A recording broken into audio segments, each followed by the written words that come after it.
18岁，我有了赘婿阿生。娘亲说，对赘婿不能不好，也不能太好。我点头，着重记了后半句。秋收下地太累，阿生打呼噜，我从床帐内扔出一把扇子，扇柄砸到他脸上。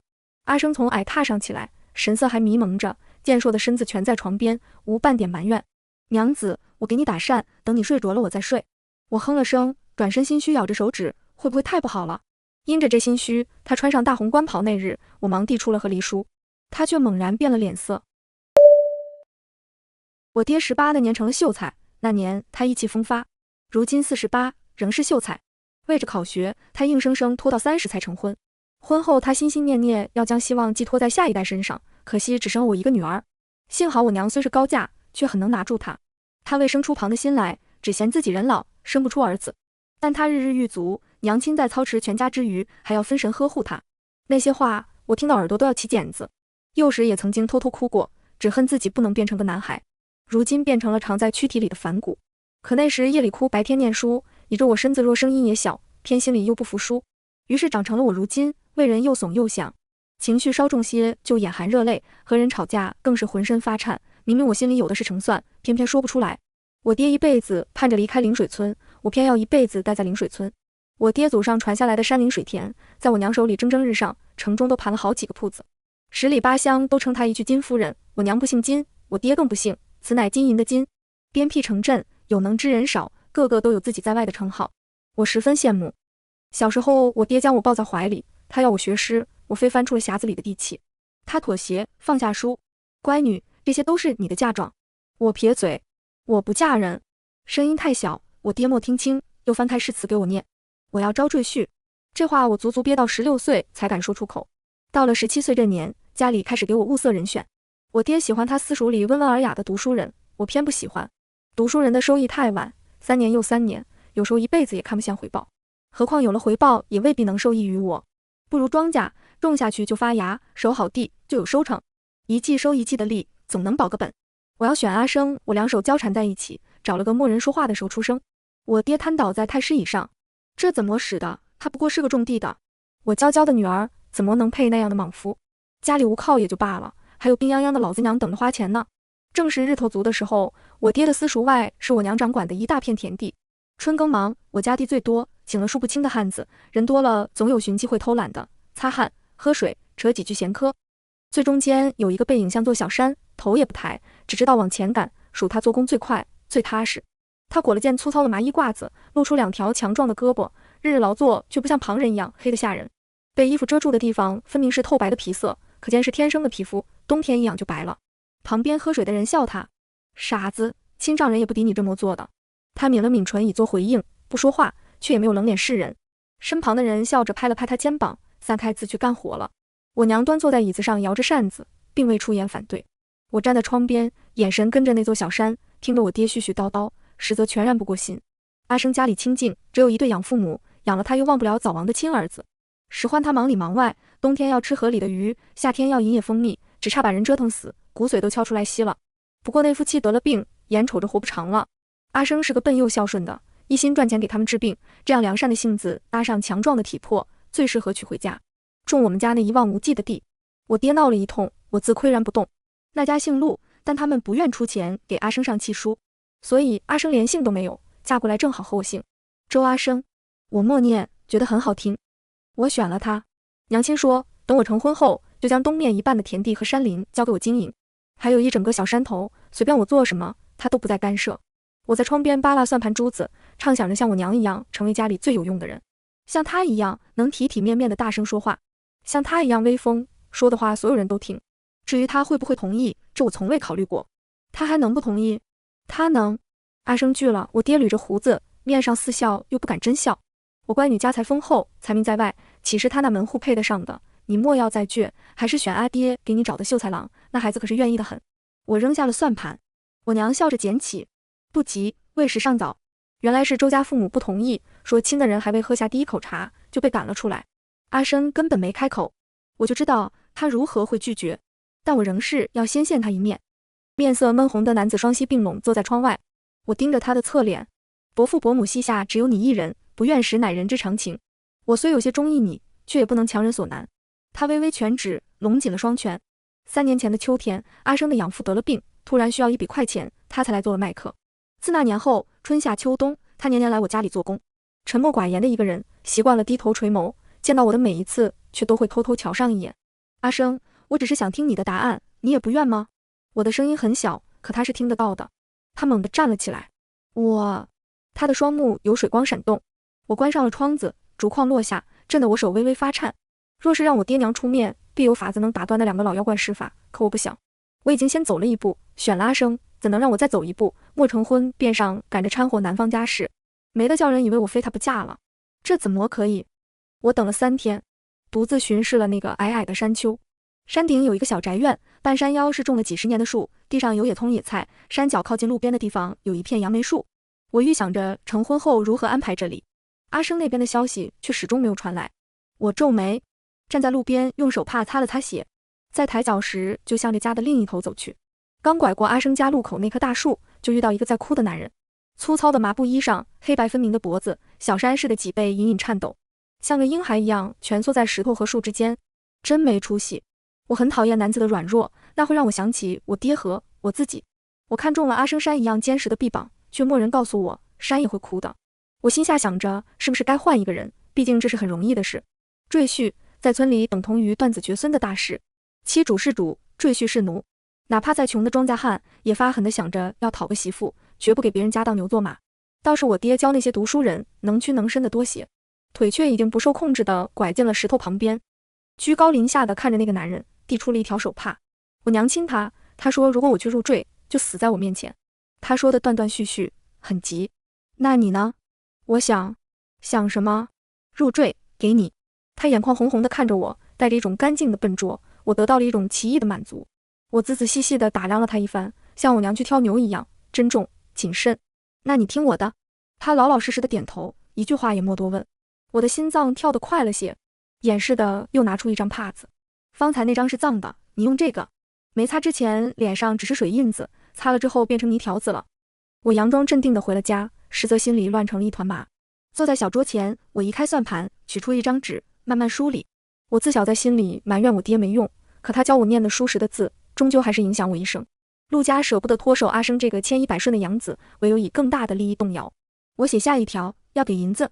我翻出箱子下压着的一个荷包，里面有50两。我知道这笔钱只能我出，父亲如果知道，会哭天抢地，坚决要改了我的选择。母亲会说，周幽宁，你做事要知道计算，不划算的买卖是不能做的，你再想想。小时候我不想念书，母亲停了我的饭，坐在门外等着我服软。父亲在房门外又哭又闹，额头上磕了一个包。2天1夜，谁也没给我1块米糕。有了银子，可是不能乱给，要尽量少，给了以后还要保证没有麻烦。我带着银子，又挖了2坛去年埋的桂花酒，去了李正刘家。刘家的童养媳子苏是我的好友，他告诉我李正最爱酒，又好脸面，不愿让人知道他收礼。我只说去找子苏，这是去年你我共同摘的桂花酿的酒，送了礼，不能当天提办事。我只好耐着性子又隔了2天。再去时，李正家里的酒已经空了1坛。我再询问起户籍文书之事，像阿生这样已经长大了的人，中途上户1两2钱银子，还需要李正作保。临走时，我取下2只大银簪子，当时给子苏添个彩头。子苏羞涩地握了握我有些抖的手，他下个月就要和李正的大儿子成亲。他手劲儿太大，捏得我差点忘了什么，一只脚踏出了门，才又想起问从前一起住着的人若是找他。李正摸摸胡子，自然是户籍到谁家就归谁家了，那么大一个人还能硬抢不成？走出半道，我才发现我竟然一个人做完了这件事，不像那个第一次去巡店窝在母亲的马车里面不敢下去的周幽宁，也不像那个在学堂被暗中欺负就哭着不去上学的周幽宁。有一个人指望着我呢。我一路上越走越快，我本想亲自出面解决，像戏本里的将军一样勇敢。到了阿生家门外，听见那院子里震天响的辱骂声，胆子一下就小了起来。都说陆家老2口常年卧病在床，怎么骂人的时候中气这么足？我怯怯地退了2步，后背撞在阿生胸膛前，他丝毫未动。我反弹了半步，2张脸通红，一鼓作气，再而衰，3而竭。我原地转了2圈，不甘心再拖，数了25两银子，拢在手里给阿生，让他进去说。他眼皮都肿着，我捻起绢布，嘘嘘点了点，他眨了眨眼，半步也没退。你跟他们说好以后，户籍就落在我名下了。那句能省点是一点儿，我没好意思说出口。还没进门就让赘婿省钱，显得妻主太不大方。我想偷听2句，又舍不下面子，怕被人发现，只好等在原地。没多久，一个破包袱先被扔了出来。陆家老头怒吼了一句：“以后你就是死在外面，也别求老子给你收尸。做赘婿还想要嫁妆钱，丢死老子的脸！”片刻后，出现女人的说话声：“快滚吧，养你这么多年，总算还赚了点钱。”阿生被赶出门，捡起地上的破包袱，默默跟在我身后，哭也不敢出声，像只害怕没人要的小狗。我低着头走在斜前方，不知说些什么，脚步散乱，急得都忘了问他给了几两。我走得不快，他跟得很紧。到了我家院外，我才如梦初醒，突然意识到我这是领了个大活人回来。我爹方才下学，从竹院回老宅，拿着一把戒尺，微张着嘴站在门口。我想后退，身后的赘婿跟得紧，只好硬着头皮，声音如蚊子一般：“那个，阿生现在可能不用彩礼钱了。”我爹仰倒，阿生大步上前把他扶住。依据本地风俗，赘婿原是没有彩礼的，且有的人家还自带嫁妆上门。不过我贪财，知道阿生没有嫁妆，早早跟我娘来了一笔120两，如今却是要不到了。都怪阿生哭昏了我的头，明明可以多赚一大笔，我却白白花了银子出去。但我并不是内谋不乐意，把我爹送进家门，我又领着阿生出了门。这次坐的是家中的马车，在我娘知道之前，最好先把户籍文书定下。临下马车前，我数了2两银子，眼前却伸出来一双手，捧着一个旧旧的荷包，只用了15两。阿生的胳膊粗壮，伸过来硬是挡住了眼前的光。突然想起村里赵阿婆谈起她刚过门的小儿媳，我给了她1钱银子买不料，本是算好的，莫想到这姑娘还省了5文钱，是个过日子的。我把我的绒布荷包敞开，银子从旧荷包里落下的力道重重的，心里默默想着，还省了10两，是个过日子的。等他道完，我从中拿出2两，又把身上的银子都搜罗到绒布荷包里，塞到阿生手上。你先替我收着，官府收1两2钱银子，但不能真只给1两2钱，李正也需要些路费伙食费。李正笑眯眯地捋着胡子：“小周掌柜，这名分上什么？”我咬咬牙：“夫郎。”虽有背着我爹娘私定被打的风险，可我不想再花一笔钱去改了。前前后后这一通，现在谁让我换我也不愿意了。爬上回家的马车，才发现身旁坐了块烧红的黑炭。我挪了挪膝盖，才觉得这傍晚有些热了。我娘听了整个经过，转着打量了阿生一圈。听到桂花酒时，她笑了；听到我的省了10两论，更是乐出声，拍拍桌子，止住了我爹的哭声。你既然想好了，娘就等你的安排。他把山头的契书先给了我，还有1年我才18才能成婚。从此我的户籍下多了一个夫郎周生。阿生就这样在我们家住下。族中的人多有不忿，或是挑拨，或是嘲讽。他们本想着一大笔嫁妆把我打发出去，莫想到我真会招赘婿。子苏戏称他像我的童养夫。从前他干活要钱，如今连这笔钱也上赶着交给我。每天傍晚，他从管事手里领了钱，就小跑着到我的房前，亲手递给我。我数完，装进小匣子里，再擦2下他头上的汗，他就又红着脸跑走。1天20文，不多，但我收得挺开心。我爹要是现了，总要在他肩上敲一下。院中跑动，磨个体统。子苏在我房中绣嫁衣，我收了钱，扭头看他，还是不一样。李正家保有资产，每月给子苏10文钱零花，他的钱就从来不给刘景。从小到大，他时不时还要从刘景手里抠点花。他歪了歪头，很快反应过来，做事要来打我。我忙改口，也是刘景自己为人不好，怨不得你。话音刚落，窗子被重重敲了3下。窗外是子苏那个不怎么好的未婚夫，他在我爹的学堂念书，每日傍晚下学，面无表情地瞟了我一眼，又看着子苏。回家。子苏把嫁衣往箱子里一塞，飞一样的绕了出门，扯上刘景的袖子。那男子转身就走。我撑着窗台喊了声，再有几天就到婚期了，你就住我这得了。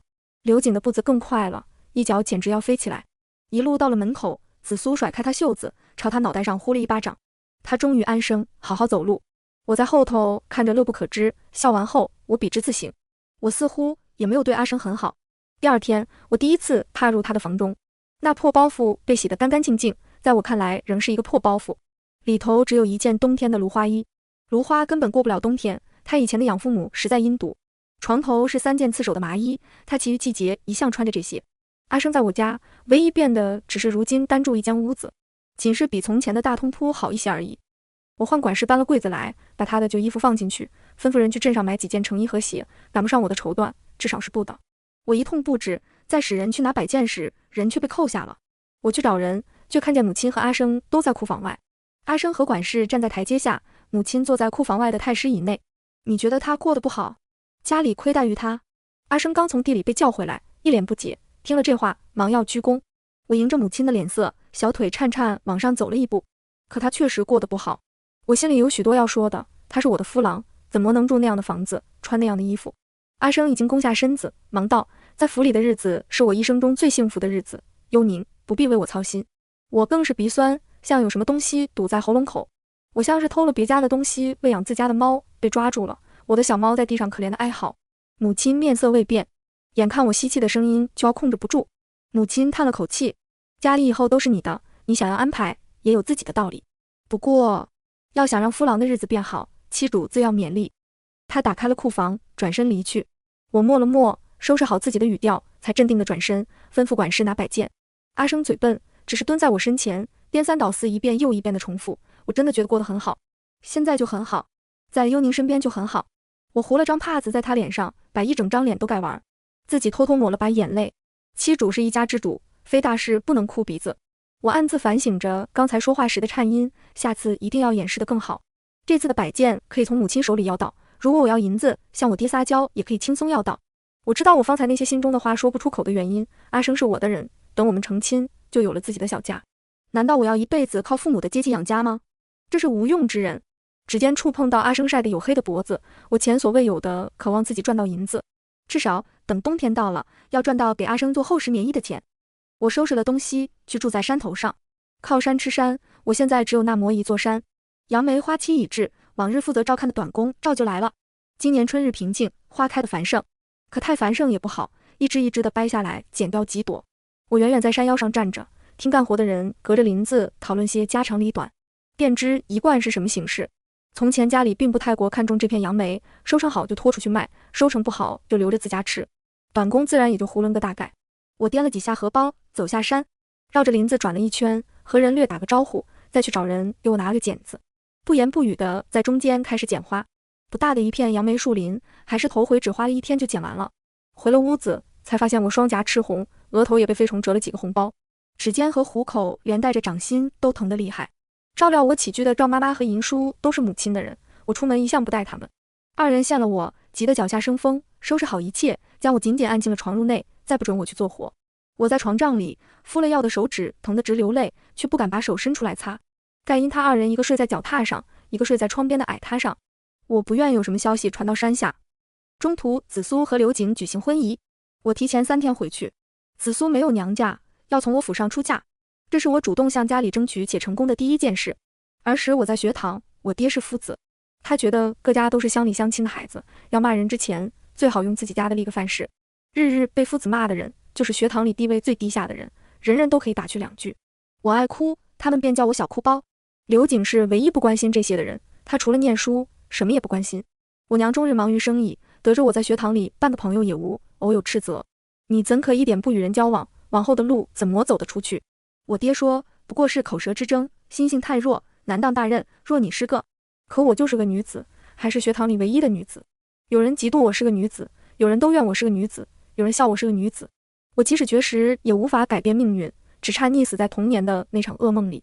直到孟子苏来了学堂，他年纪比众人都长，却大字不识一个，又是刘景童养媳的身份，身材在一众人中显得高大，憨大妞的称呼在暗中兴起。可他们只当着他的面叫了第一次，就被拳头揍得再也说不出后面的话。有人闹到李正家里，竟然也没讨到好。后来他又用拳头打掉了围着我的苍蝇。我抱着他的胳膊，第一次有了朋友。我攒的银子本是要用来赎他的。他打人时，我记得明明白白，刘景仍在窗边念书，像一个陌路人。我想，如果哪一天紫苏不想当他的童养媳了，就当我的姐姐。谁知他就喜欢他，我还是认了他当姐姐。可是他只住在刘家，偶尔到我这儿住上一夜。第二天，刘景必会站在屋外等着接他走。婚礼上，刘景那张10数年波澜不惊的脸也染上了2抹绯红，显得有3分姿色。我看向忙前忙后的阿生，紫苏偷偷摸摸地从床上里拿了花生，在盖头底下咬得咯吱响。阿生可真是个实在人，爱喝一句妹夫，他就乐呵呵地跟着他忙前忙后。你怎么不说话？怎么你也想成亲了？我摇摇头，只是想到阿生若是脸红，这黑里发红的面色。关完会议后的日子，我回到山上，每天去看上一回杨梅。疏果、灭虫、修枝、追肥，从前随手拿来吃的杨梅，竟然要花费如此漫长琐碎的气力才能变成果子。我恨不得从绿色的树上看出金子来。紫苏来找我时，我正捡着一根枝条，看得入神。他陪着我绕了一圈，兴高采烈地祝我赚大钱，临了问了一句：你的童养夫呢？就不管了？我愣了愣，上山的这1个月，我实在没有怎么想过阿生。走之前他跟了我一路，我却只是叫他先回去种地。我不知怎么回答，子苏了然，蹦蹦跳跳的往山下去了，要去接他的已婚夫。我也只是愣了片刻，很快又投入到赚钱中去。本地杨梅众多，若是按照从前的做法，成熟了就拉到市集去卖，能卖但价贱，刨去成本，最多能赚到15两银子。若这些成本再加上我涂抹的药钱，在山上的花用，赵妈妈和银叔的月钱，几个月更是百干。小姐，您天天盯着这杨梅树，看破天去，不过是白白耗费您的精神。当年夫人可是1年就赚了300两，周家早已是大户，您只需做个娇小姐就是了，何必呢？原本是大好的前程，咱们家底子厚，您陪嫁一大笔嫁妆，少不得要嫁到好人家，往后也就一辈子享清福就是了。偏要招个穷赘婿，这以后的日子，我心烦意乱的翻了身。赵妈妈对我娘有恩，她说胡话一向是没人管的。直到我做了一个打算，却发现身旁无人可用，就又想起了阿生。古有一奇红尘妃子笑，荔枝怎么就不能笑了？我的荔枝要笑得比别人都早。晨起我叫人传信回家，不到正午，阿生就到了。他跑得满头大汗，又要用冰凉的水去冲头。我忙拉住了他，兑了温水，沾湿细棉布巾子。他不敢用力似的拧干擦脸，我忍不住点了点他鼻尖的水珠。面对他的时候，我仿佛变成了孟子苏，可以保护别人。我突然不想直接催阿生干活，况且最需要用他的时间在半月后。我们比邻而居，我才知道给阿生买的新衣服他至今都没穿过。眼瞧着他慌乱地翻出包袱，要将外裳裹在麻衣外。新做的衣服要洗一洗，揉一揉领口和袖口，不然穿着会不舒服。我接过，却发现新衣服过了一遍阿生的手，已经微微起毛。赵妈妈在一旁嗤笑，阿生早就习惯了穿粗糙的，哪能像小姐一样金贵。阿生的头一下子低了，局促地握了握手。我抿唇，赵妈妈去守着厨房熬的汤吧。她讪讪出了门去，我补了一句，无事不要再到我跟前来。银叔左右看了一眼，小姐，我去收拾阿生公子的房间。在没有爹娘的山上，面对需要我做主的赘婿，我似乎又找回了自信。我想将之前中道而止的关心都细细倾泻到阿生身上，像打扮独属于我的眷孩。我妥帖安排阿生的生活，清洗揉过的外衣，更为精细的饮食。上山时，阿生是我的登山杖，他的臂膀坚实，但我一搭上就控制不住骨骼的颤抖。我的目光掠过阿生的眉间、发尾，迫使他低头后，又命令他端正仪态行走。他有一副周正的好相貌，若是冬日捂白了肤色，且改掉终日低头的姿态，会更出彩。阿生看我的眼神，一日比一日柔和，暖得发烫。我察觉得很快，却更快压抑住了自己随之而生的羞怯，又为了暗自压抑，羞怯里生出了不可为外人道的恼怒。我很少去看阿生的眼睛，流露情感会让我觉得自己软弱。他需要我，这令我愉悦；我需要他，这令我恐惧。过了半月，杨梅树上结了满满的果子，我要提前摘果，众人皆是反对质疑。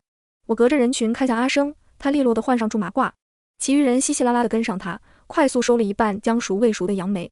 阿生才白了一些的面庞很快又黑回来，连着枝叶一同摘下的杨梅果被放进箱子，里头早先垫上了厚厚几层的软草、苎麻、棉布，角落放置着切开的成熟青梅。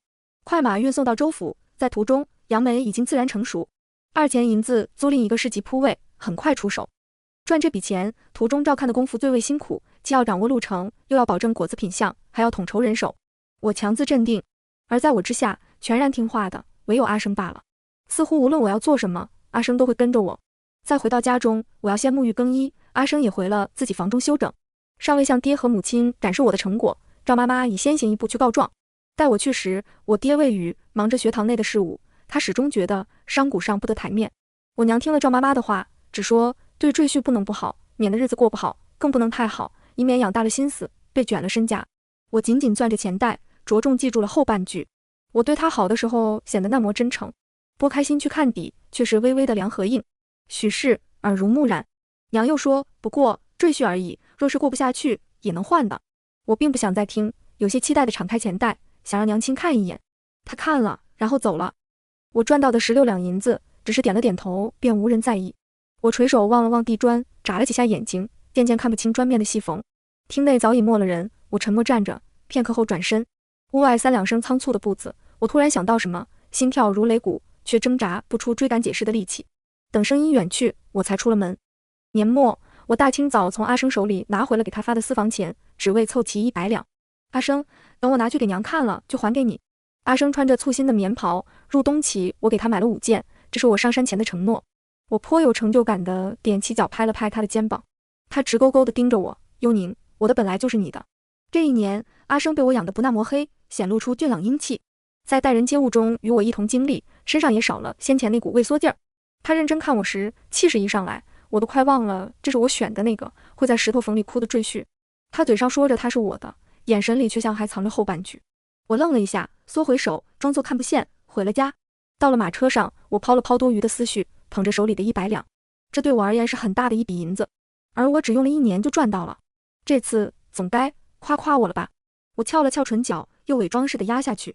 下马车时踩了一个小水坑，车夫连连鞠躬，我不在意的摆摆手。我跑到我娘面前，她皱起眉头打量了我微湿的裙角。冬日严寒，你身子骨弱，怎磨这磨不小心？我藏了藏裙摆，我的衣裳厚，其实这点水根本没时磨寒意。又提起精神，把100两银子小心翼翼地摆到桌案上。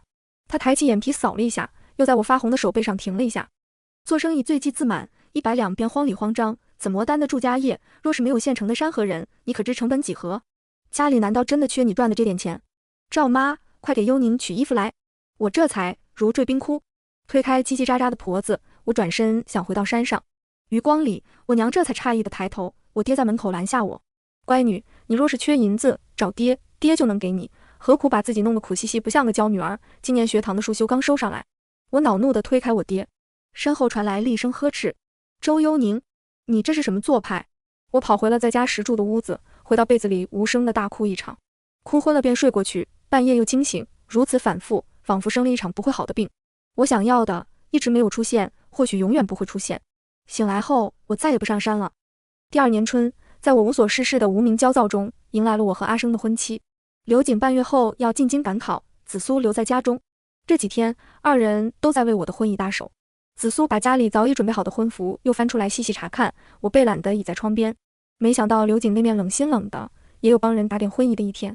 他白我一眼，说什么呢？我们家贺心可热了。我撇撇嘴，他自小就偏心刘瑾，明明是个兵疙瘩，愣是让他看出了火炉劲儿。连李正娘子都说他家大郎聪明，但脾气怪，也就子苏不嫌他。夫妻是过一辈子的人，你对阿生也太冷了些。他替你日日守着山，山里的事物一样也没落下，你不再看山一眼，还要支持他往山下跑。今日一朵绢花，明日一本诗集，他往返几地，却不知道那些物件都是你箱子里落灰的东西。你要了那么多，实则没有一样是你想要的，究竟是在折腾谁？他突然发问，我有些不知所措，指了指自己，我对阿生不好，整个灵水村都知道我对阿生极好。子苏只是看着我，他小时候长得高，后来就不长了，现在我比他略高半个头，却还是无法直视他的目光。子苏叹了口气，弄不懂你们这些爱念书的，我总觉得过日子自己舒服就好，莫想过其他弯弯绕绕的。我带着气侧过身去，谁爱念书了？怎么把我跟你家刘瑾归一类人？他过来拉着我，你为何总是揪着干爹干娘那件事不放？毕竟并未真正发生，何不就当不知道呢？你自己都过得不好，哪有心思真正对别人好？我脑子空白了一瞬，如滚烫的汤汁倾倒在我头顶，陈年就是飞快涌入我思绪，耳边刺了一声后嗡嗡作响。谁说我过得不好？你凭什么揣测？下意识想甩开他的手，他攥得死紧，我也拼了命的挣扎。总之，我真正希望的是你过得好。我的挣扎停滞了片刻，他甩开了我。他这一走，一直到婚仪前一夜都没有再来。乖女，子苏这孩子这2日怎么不来了？我扬声，我如何知道他的心思？自打我不再渴望认可，彻底变成了我爹希望的娇小姐，在家可谓是动辄发作。子苏也不来了，我心头的焦躁彻底变成一场大火。我爹怯怯往后退了半步，你这半年怎么脾气如此见长？马上要成亲，日后怎么与阿生相处？不是你说想让我当娇小姐吗？娇小姐才不会时时刻刻考虑别人的感受。不是娘说的，赘婿随时可以再换，那我在乎他做什么？我凭什么为他改变？明明是你们叫我做的，现在又嫌了。我话音刚落，窗外有人匆匆离去的步子。我打开窗，对着那黑影，阿生，过来。我以后就是这样的性子，你只能受着。若是可以，明日这婚就结；你若是不行，我大可以。他急切地截断我的话，可以，幽宁，我可以。我哐的一声合上窗，不愿再看他的泪眼，转身看向原地愣住的我爹。父亲，夜已深了，我已经无力和人吵架。我的躯体歇了一口气，大火却愈发蔓延。第2日黄昏，子苏没有来。我为妻主，须在前面招呼客人。这是我从前做梦都想的场面，以女子之身主事，如今却只觉得这群男子聒噪。我以为他们这个世界无比美妙，莫想到只是一些毫无营养的言行和污浊的气味。他们碍于周家才是对我彬彬有礼，眼底却是扫不清的蔑视。耳边仿佛传来10岁的孟子苏的声音：我们生来就是女子，何必要把自己当个男的？女子比男子好的地方多了，他们一辈子也比不上。刘景来挡酒，我盯着他，他面膜表情。我是为了悬阿生的礼，你以后对他好些。我转过身去，看着眼前的一切，突然觉得兴味索然。推开门时，看见阿生端端正正地坐在新房里等我。我有些疲惫地在椅子上坐下，我始终没想好如何面对他。不是阿生有错，相反是他太过好，对我可谓是千依百顺，好到我无法找到发作的出口，只能揣测他是否别有所求。我合眼按了按头，在睁开时，阿生双手捧着酒杯蹲在我面前。娘子，喝清酒。阿生有一双干干净净的眼睛，如栀子般纯净柔软，与他的外形不合，也与他的家境出身不相符。我接过酒，嘴角不自觉扬起一丝笑意。酒水下肚，我晕晕乎乎，短暂放弃了猜疑。阿生健硕的身体小心翼翼地附上，遮住了龙凤烛的光。我从未想过，成亲能把柔情似水与风急雨骤揉在一起感受。风浪过后，我如一只留在滩涂上的鱼，倔强地翘起尾翅，想离潮水远些，潮水却锲而不舍地要来沾染。阿生，我被挤得烦了，用力揉了揉他的脸，他安静下来，温热的脸肉贴在我颈后睡去。第二日醒来时，只觉自己被什么东西死死缠上，阿生灼热的呼吸洒在我的锁骨下，被子下4条腿缠成了麻花，更别提那双作乱的手。我抽出一只脚去踹他的小腿肚，放开。他不退，反而又缠磨了下身子，肌肤相触的感觉令人心惊，我气血上涌，脸上发热发烫。他身上的缠绕感轻了一下，又卷得重来。娘子再打一下，你舒服吗？我不疼。我仿佛没睡醒。你何时变成无赖了？娘子，你这半年来就像变了一个人，我怕。我沉默，在他凑上来时又打了一下。成婚后，家里提出将先前说好的田地山林给我。我看着热切的父亲，端坐高堂的母亲，兴致缺缺。我不要。说罢，我懒得再听身后的言语，领着阿生回房。半月后，李正家的马车载着刘家大儿子和大儿媳一起走了。直到眼前再也看不见那辆马车，我转身，阿生站在3尺外，默默看着我。他像个甩不掉的尾巴，走哪儿跟哪儿。我瞪他，他不知低头，反而死死盯着我，朝我走过来。我曲肘推向他的胸口，不许看。他后退了一步，我有些惊讶，他用手抚着那处，像是真撞疼了。娘子，你若走，要带着我。我白他一眼。灵水村有万贯家财等着我继承，我走什么走？从前我整个人撞上都半步位移的人，如今学了心机，杵一下就后退。我始终疑心他为何不记恨不埋怨。我知晓那时他就在门外，更清楚我后来的所作所为。晴天要雨，雨天要晴，只差和阿生的养父母一样折腾他了。走了许久，我偷偷扭头，他仍然跟在身后，不知为何落了口气。转眼到了秋收，阿生不用人说，便自觉下地干活。第一天傍晚，他小跑着到我窗前，确切地说是我们的窗前。娘子喊完便看着我傻笑。他自成婚当晚就爱上了用这个称谓，喊得人心烦。我甩了张帕子过去，又伸出手，他诺诺地将还没擦上额头的帕子又递给我，我打了一下他的手。谁要这个工钱呢？他有些慌乱。娘子，我如今这不是给自家干活，怎么能要工钱？我站在原地还莫想好答复，他风一般地窜进屋里，翻开他自己的柜子。我嗔他一句，你换鞋了吗？就进屋。娘子，这是我在外做工攒的钱，都给你。我看着更是来气，今年7、8月酷暑，我本以为他是上山守林子，莫想到他竟然是出去做工。如刘景那般识文断字的左，不过做些抄书的活儿，他一个莽夫，只能去卖力气。想起子苏说我对阿生不好，我把他手里的银子接过，本想砸回柜子里。思绪过了几轮，那包银子终究是收到我的匣中。他眼睛发亮，往前一步，想要说些什么，我斥声，还不快去沐浴。待修整好一切，我招手唤他过来。在书案上铺开纸，将润了墨水的塞到阿生手中，他才接过，笔尖在宣纸上淌出一个斗大的黑点。我看向他，他低着头，粗粝的手试图遮住那块印子。娘子，对不起。我突然心下一酸，莫吭声。握着他的手，从一开始练了1个时辰。他自己练的时候，我站在他斜后方。我对自己产生强烈厌弃的同时，更会将情绪释放到周围。我也嫌弃阿生，虽未说出口，却已经能让人清楚知道。手掌心的触感仿佛还未消散完，阿生停笔转头看我，他指着1个字：娘子。这个“姨”是不是写的和你写的第一个很像了？他直直地看着我，我不自在地拐开视线。有点吧。他带着这笑意，一直撩开床帐。我一掌拍开他凑上来的脸。工钱必须要，不是将你视作外人，是我要。赘婿本就地位低，阿生性子太弱，又因为我的原因，免不得被小人排挤。亲自看着他要到了40文一天的工钱，我这才抬步离开了账房。我自小长在村里，深知每一文钱都来之不易。我可以任由自己随便活，阿生是下苦力气挣的钱，绝不能白干。我可以嫌弃阿生，却不愿意让他因此遭受旁人的不公。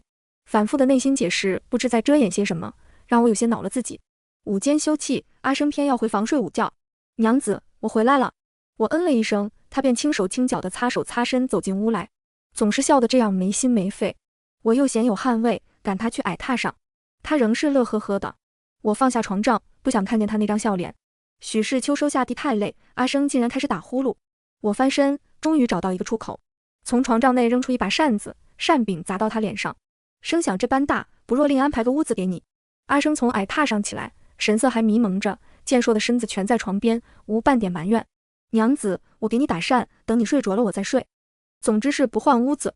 我气短了一截，只好侧过去装睡，装着装着便真睡住了。梦里似乎梦到了紫苏，他又在指责我无理取闹。好好的夫妻，你别折腾散了架。我大吼，阿生连字都不会写，没有出息的一个人，我如何喜欢他？在梦里我还想着一句，又不是像刘瑾，自小就是第一名。他们此去京城，说不准就一朝鱼跃龙门。而我如此废物，赘婿也仅是个平凡人，又有什么前程？以后说不定一辈子也羡慕着紫苏了。醒来我暗自心惊，这样不成体统的心思，我竟梦得出来。阿生本就是我非要选的赘婿，当初我便知他是什么式样，如今人家嫁都嫁了，我却开始嫌弃，岂非和那个不要脸的陈世美一般了？抚着心口，我仓促的起身，只觉昏昏沉沉，顺手捡起床下的扇子，随口抱怨了一句，阿生怎么不放好，便下床喝水，渐渐把梦境压下。夜里阿生似是闹脾气，竟然平躺着睡，他从来都是朝我这边的。我哼了声，不过是说你打呼噜，我有哪句说错了？只是让你换个屋子，又莫说换。他猛然翻身过来对着我，换什么？枕巾上湿哒哒的一片深色，我突然说不出后半句来。又没说换个房子。他扑过来把眼眶里的水汽都沾到我衣服上，我十分不解。从前比这次严重的多得多，怎么说一句打呼噜便委屈成这样？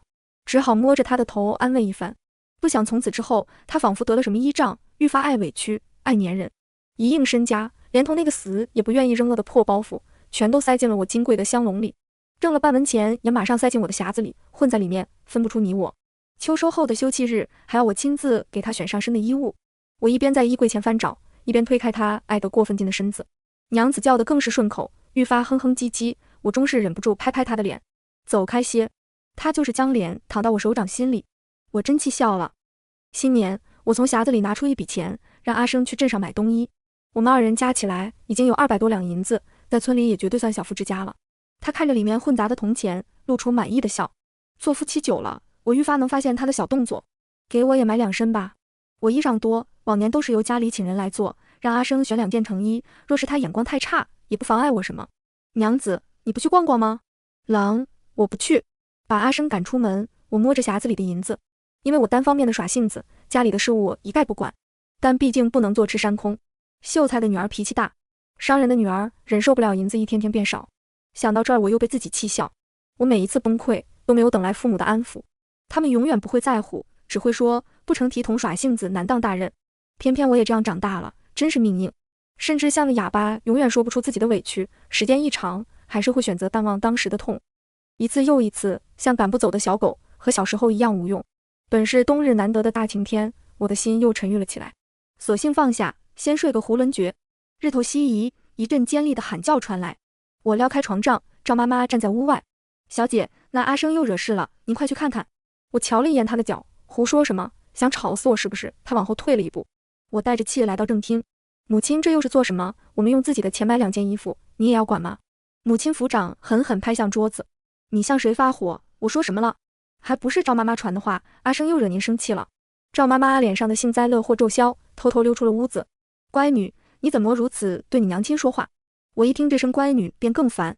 乖女乖女，终日挂在嘴上，父亲是有诸多遗憾罢，天道不公，早该赐你个儿子来。他愣住，像是不认识眼前人一般。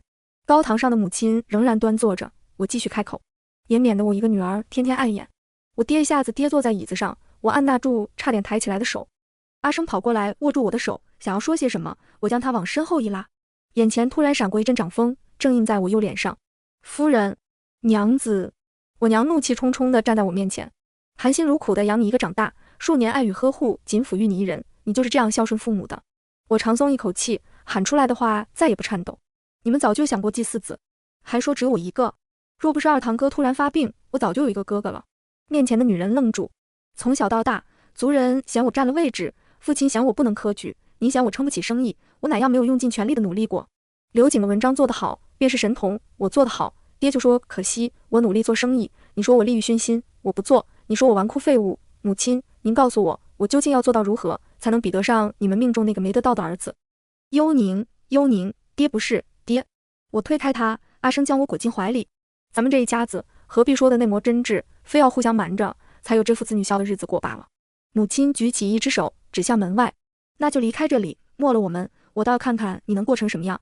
好，我和阿生回去便开始收拾行李。他一路上紧张地看着我，我反而释然一笑。我从不在阿生面前哭，他是我的责任，我是他的妻主。娘子，母亲，他们只是问我为何要去买成衣，家里都是请绣娘上门做，并未有人为难我。我点点头。他又想说话，门外传来赵妈妈瑟瑟嗦嗦的声音：小姐，姑爷，夫人吩咐将这些田契铺子给您带着走。阿生看着我，我示意他开门接着。那婆子现了松口，又开始唠叨：你也太不懂事了些，家中无儿，本就是老爷和夫人的心伤之事了。但他们到底莫过祭四子，只守着您一个孩子，如珍似宝的待着，您怎么能不顺父母呢？不过这偌大的家业，要是有个儿子，那可就更好了。阿生转身要回去，我拉住他。屋外墙角传来一声怒吼：赵婆子，这些年你就是这模挑拨离间的。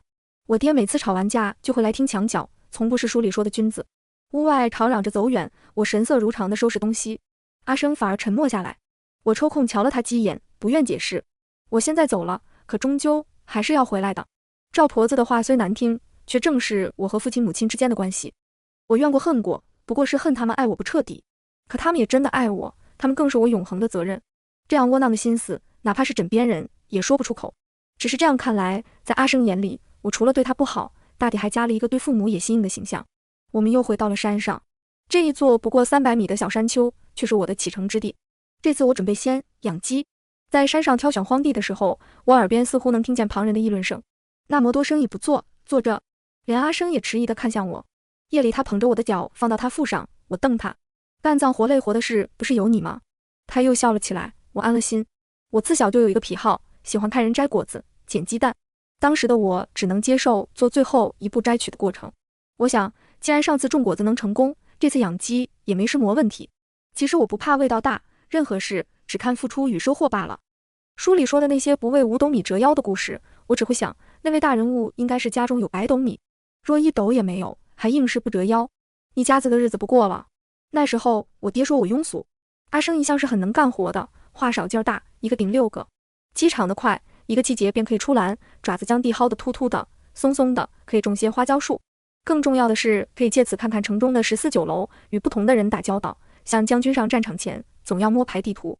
每个送货的傍晚，牛车摇摇晃晃地从城中返回村里，车碾的印子，还有阿生的后背，都让我觉得安心。无论我走多远，我的根在灵水村。村里的花果鸟兽是我安身立命的基础。回去的路上，我看见村口里正的宅子，不自觉坐起身走了走神。到了没人的地界，我又趴上去，却发现变得硬邦邦。我捶了捶他的胳膊。阿生反常的不说话。我看向他显得冷硬的侧脸，突然有片刻惊惶。从什么时候开始，我已经在心底承认我很需要阿生了。他的一言一行，我都开始揣摩。如果他离开，我支起了脊骨，凭借自身的力气坐在车后。到山上时，天色已晚。阿生去放好牛车，我站在原地等着他，扬起一个真心实意的笑容。阿生，谢谢你。他等着我再说，可我就是这样沉默拧巴的人。幽宁，我们是夫妻。他的眼里有千言万语，我却不愿再去揣测，将旁人的心思置于心上，是一件很累的事。我已经做了10几年，不愿意再做了。我看向他，心里想的是，如果你觉得我不好，也不用忍受我。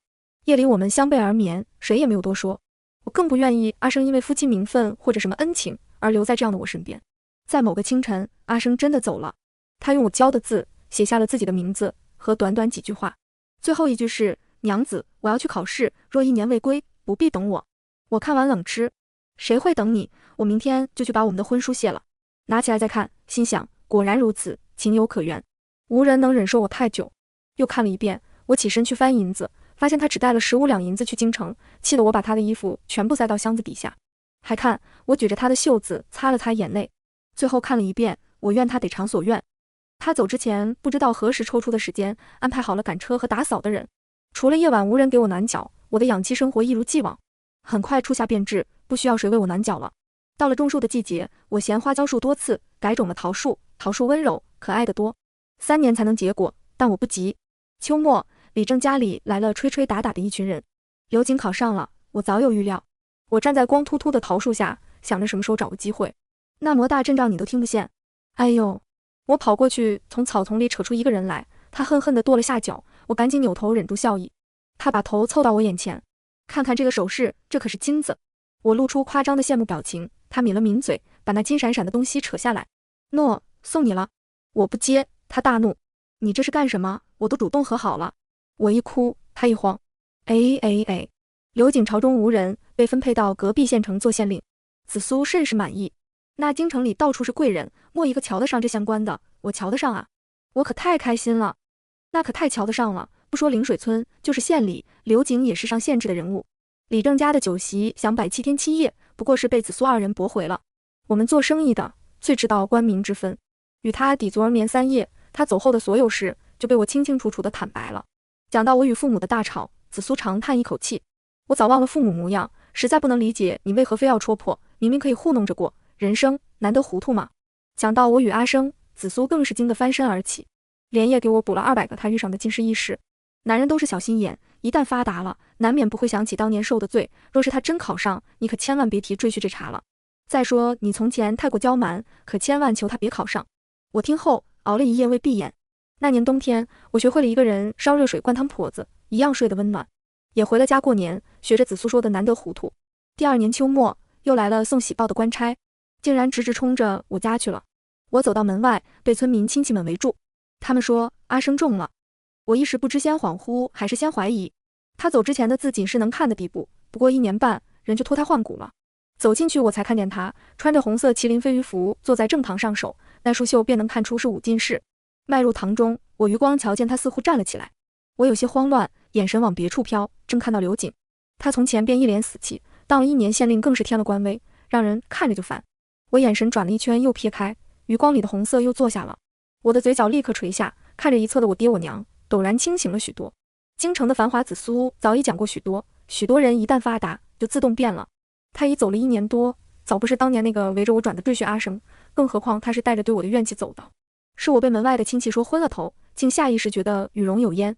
思绪纷飞之间，堂中的人竟然全挪了地方，空空荡荡，只剩下我和上头的红色官服。比起摸不着的荣耀，我更害怕是灾难。他坐着，我一介平民，自然要拜。我俯身要拜，他从上手大步而来，狠狠扯了我一把，便不撒手。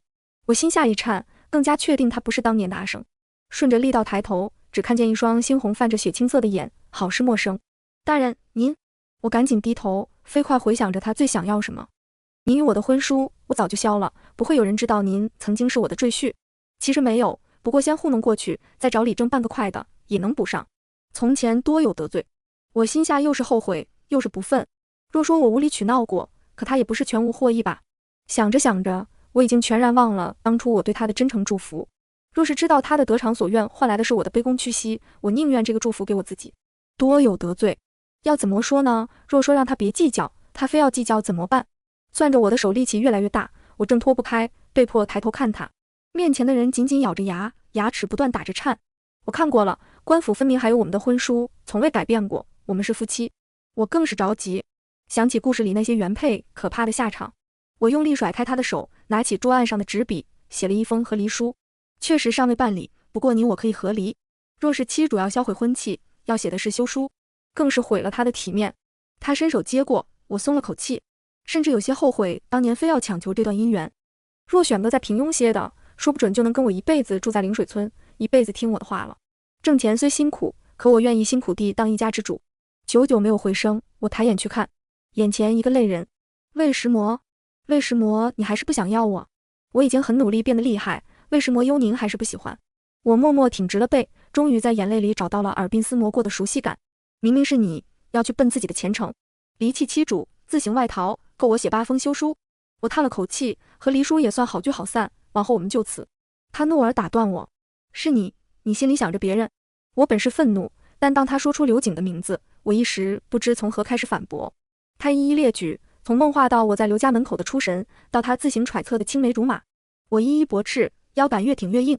流过眼泪的眼睛晶亮水润，商人最是灵活。我意识到真相，抬起他的脸，在眼睫上轻轻印上一吻。阿生，我好想你。他俯身紧紧抱着我腰，我也抱住他的脖子。娘子，我们不要和离叔永远不分开。